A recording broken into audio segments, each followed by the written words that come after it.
can you tell us Josh's story? What happened to him? Sure.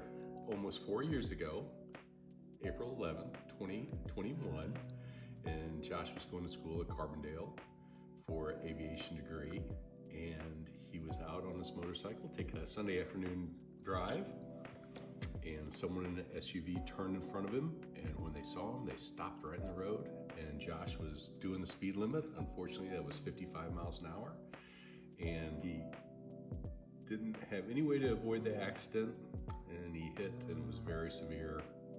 Luckily, there were some medical professionals that were there close by, heard the accident, and they were able to resuscitate Josh.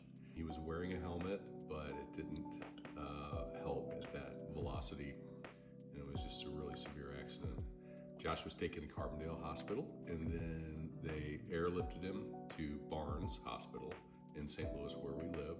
Josh had a lot of injuries. He had a lot of broken bones.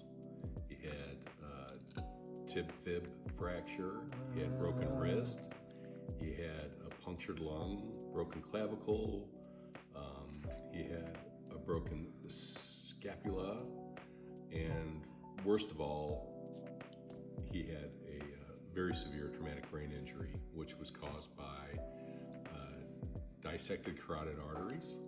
And just the impact overall caused a lot of shearing in his brain.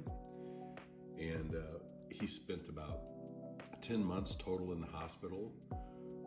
He was out of Barnes and to Rankin Jordan Pediatric Bridge Hospital, where he was recovering, and then he went septic and spent about another 5 or 6 weeks back in the ICU at Barnes because of that. It was a pretty rough time.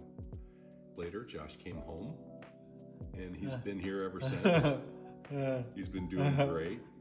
We had to do a lot of home modifications for Josh.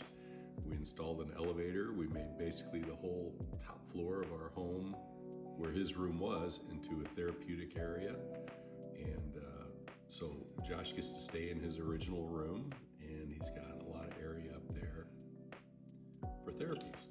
Before his accident, Josh was very strong. He was very athletic. He was on the swim team. He was very fit, ate very well, and of course that helped in his recovery, just to be such a healthy individual. Before the accident, Josh was life of the room, life of the party. He had a big personality. Everybody gravitated towards Josh, and it's still the case now. Everybody still gravitates towards Josh.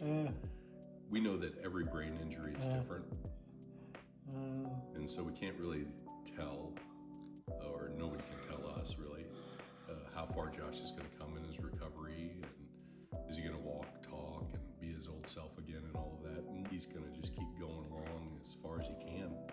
He's made a lot of strides over the past few years, and he has done a great job in his recovery, and it's because he's so strong and so determined.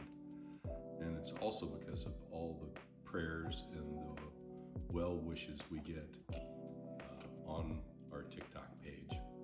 This page is dedicated to Josh's strength and his inspiration for everybody, because he is inspiring and he is strong, and it's a place we can share information for others to see that may help them, and selfishly for us to get strength and inspiration and information from others out there that have had traumatic brain injuries, because they're all different, and it's a learning process for everybody as we move along. If you have more questions, we have frequently asked questions on his bio page, and there's a lot of videos that are tabbed.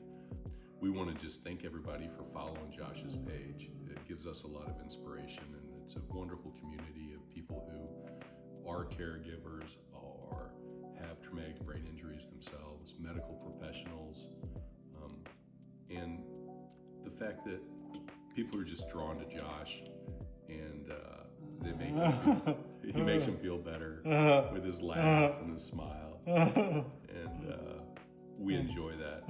We just want to thank everybody for their thoughts and prayers, and keeping us in their prayers as we move along on this journey and following along with us. And we're excited about helping other people. We're excited about other people helping Josh. I always enjoy going in and seeing Josh in the morning. And he gives me his big morning smile, and it just makes my whole day better.